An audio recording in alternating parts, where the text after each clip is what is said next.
स यत्प्रमाणम् कुरुते लोकस्तदनुवर्तते न मे पार्थास्ति कर्तव्यम् त्रिषु लोकेषु किञ्चन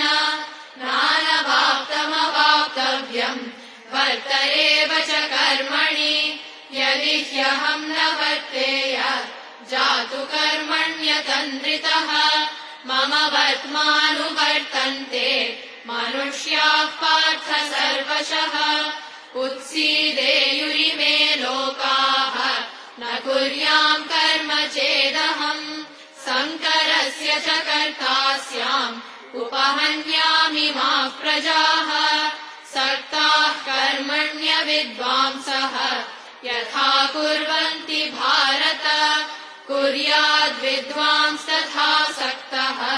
चिकीर्षुर्लोकसङ्ग्रहम्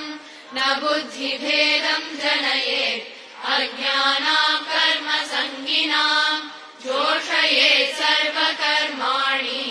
विद्वान् युक्तः समाचरन् प्रकृते क्रियमाणानि गुणैः कर्माणि सर्वशः अहङ्कारविमूढात्मा कर्ताहमिति मन्यते तत्त्ववित्तु